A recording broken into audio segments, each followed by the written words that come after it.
It's been a long time since I've used this laptop to do a video, but I've been a lot has happened since the last time I did a video, but it felt right to do another Nerds with Badges episode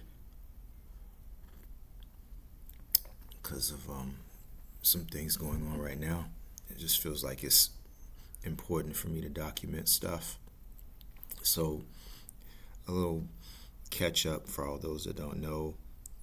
Uh, just a couple of years ago, I came up with this concept called Nerds with Badges. So basically, it would be like, other people like myself who have a background either in security, law enforcement, or any type of field that you have to wear a badge.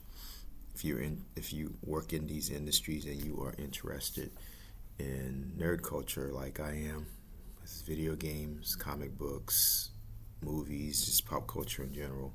So the concept was Nerds with Badges would talk about things going on in nerd culture, and just life in general too. So I'm a nerd with a badge. I've worked security for I've been with this particular company for like 17 years, but I've been working security since like 90.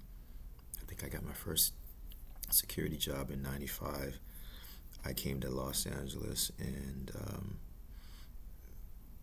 for the first year and a half, I was homeless. I lived in a shelter. But during the time when I lived in a shelter, I went to school. I took a course for security because I noticed that all the other people that were taking security courses were getting jobs and leaving the shelter. So I was like, okay. So I did that, and I think the course was 13 weeks. And I got a job. I don't even think it was 2 weeks after I graduated from the course. So it was interesting, learning a lot about security procedures and stuff. And we had to watch videos, and we had to learn. We had to take training for baton, and which I've never utilized. But the skills that came from me living in that shelter and going through that program have actually continued to help me to this day. So I'm a nerd with a badge, security badge. I'm not a cop.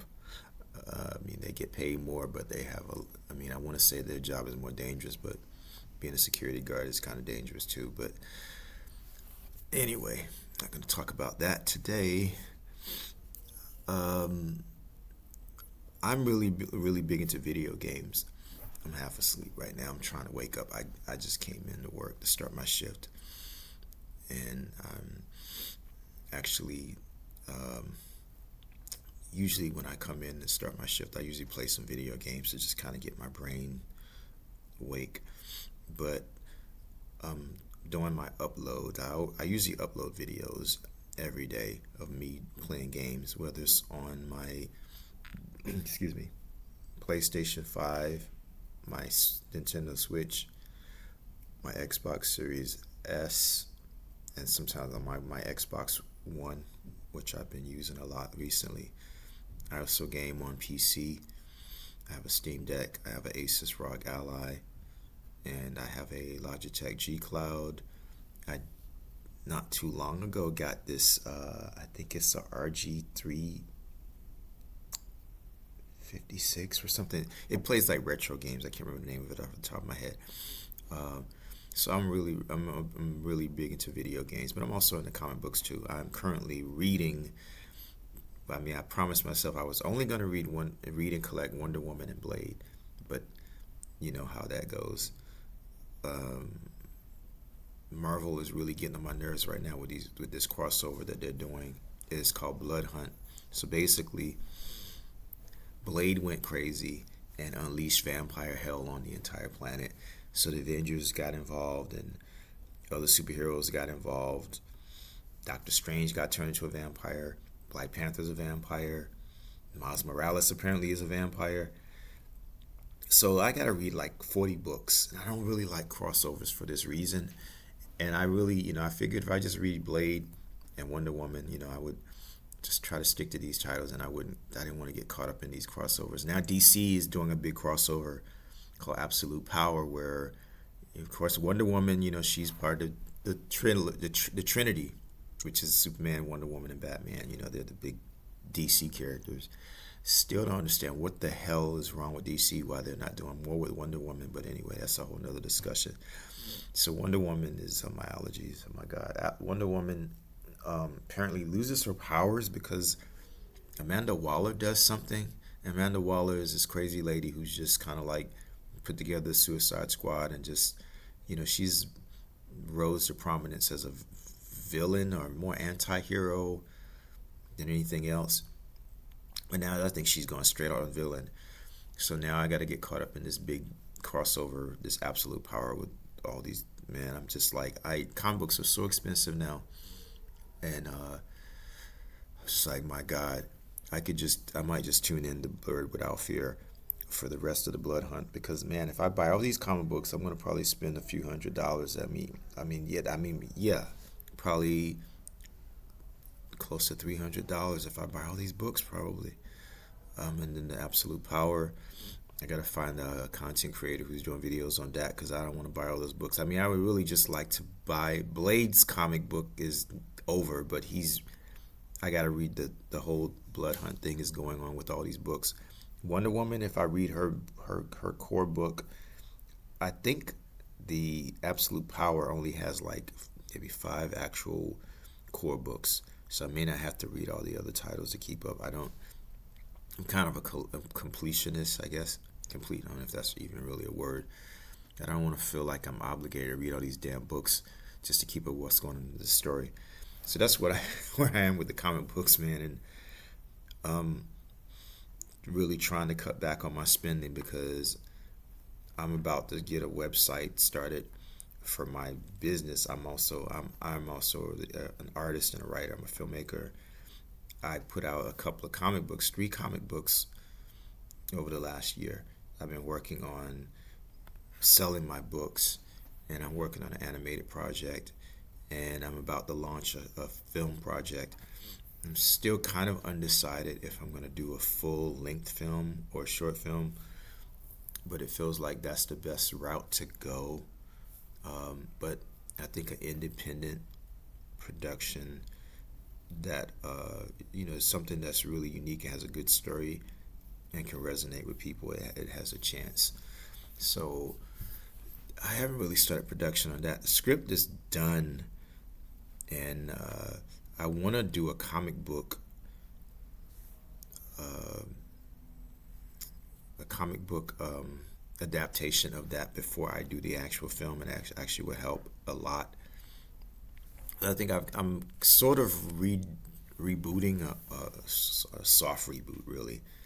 Years ago, I used to have a web series on YouTube called Sons of Legend, and the Sons of Legend spin off into 3 other web series, and I ended up getting more into comics, and it's really interesting because comic books was really how writing my own comic books is kind of like me. I guess I've come full circle, because I used to write these little comic books when I was in 5th grade, and now I'm actually doing real comic books, getting into animation. I want to do a video game, but video games, that's a whole nother world, and that can be expensive. I can probably save myself a lot of headache if I learned how to do some of the video game programming myself. So I got to start doing research on that.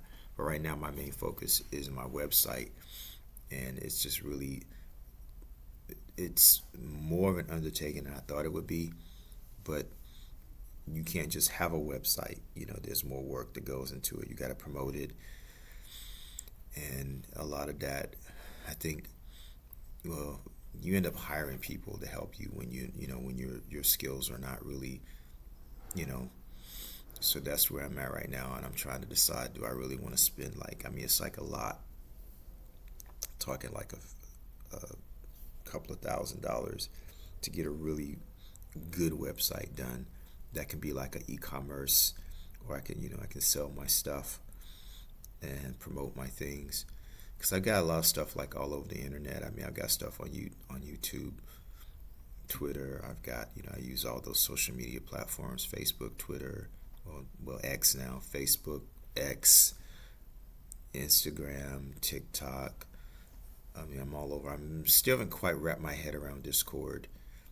And I Reddit, that's another one I should probably be tapping more into. But these are things, these are, social media is really good for people now. I mean, I wish we had stuff like this when I first came to LA, like, when I was like 24, 25 years old. This would really help a lot. It would have really helped a lot because now with the internet, you can do so much. Before, you had to actually either go to studios and bug somebody or send them something in the mail. Now you just do everything on the internet, and you don't even have to go to a lot of things you can just do on the internet now, which is it's incredible. But there's a lot of competition. I think that's one of the reasons why things are it's gotten a little bit more difficult.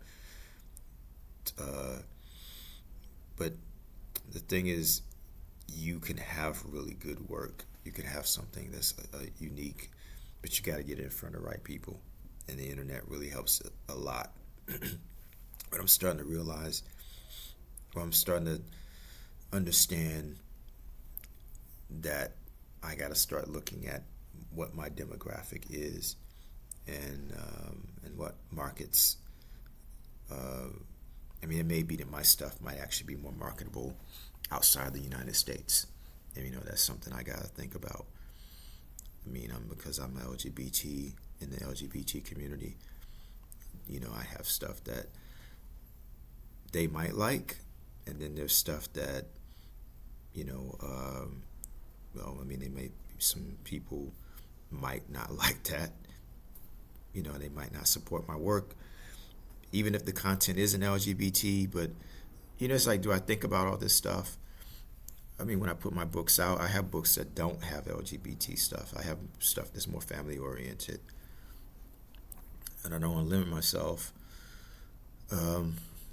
Some artists, when they put out stuff, they use different names, and I don't want to go that route. But I got to think about, I may be a niche product. My books, certain people might not read my books, and certain people might gravitate more to my types of stories, and I have to figure all that out. And it's just not goes beyond, an algorithm, I guess. You have to tap into your audience. If you put out a product, if you put out Jello, strawberry Jello with sprinkles in it, not everybody's going to want to eat that, but some people will. And then you put out different flavored Jello with sprinkles in it. I mean, I'm just making a funny little example, but you got to think about these things. I don't want to work a 9 to 5 forever. I mean, I've been working for other people for like the longest, and I want to get out of that. I want to be in business for myself, but I can't sustain an income if I'm putting out product and nobody's buying it. So I got to go where the money is. So I got to look at the markets and do my research. So I got my work cut out for me. So with this episode of Nerds with Badges, I guess this is what they call it, come to Jesus, or just really me just explaining more about myself and what I do. And my goals for Nerds with Badges is really to create a platform for other people who think like myself, other Nerds with Badges, they straight, gay, bi, whatever. Really trying to create a platform for us to put our stuff out and build a sense of community with other like-minded people and build something. So one thing I noticed is a lot of people are doing things, but it seems like it's easier when you can network, when you build, when you can create something together. And that, they say you can't really make it out here on your own. I mean, I guess you can, but I think that it makes things, it makes things easier when you have, you got people with you, behind you. So I created Nerds with Badges for not just to help me just to kind of get over some anxiety or social awkwardness, but also to try to connect with other people that share my interest and maybe operate on my wavelength.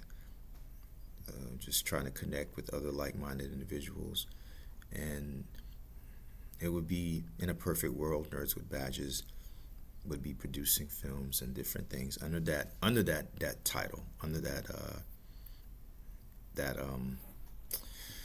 you know what I'm trying to say. So I have a lot of different things going on, and I'll talk more about that in more videos. I got to get ready to start my shift right now, but I just wanted to do that video and just kind of like get a lot of things out, a lot of things I want to put out there so people can know where I'm coming from. So that is the video for today. It's June the 20th. Yesterday was the Juneteenth. Man, it went by so quickly. I tell you, having a holiday off during the week is so weird. Wednesday, just have to come back to work. And I think the 4th of July falls on a weird day this year too. It's always better when holidays are on Mondays. It just makes it easier. You got those 3 days. So I'm out of here for now. And my name is Sergio Willis. And I don't know if I said that at the beginning.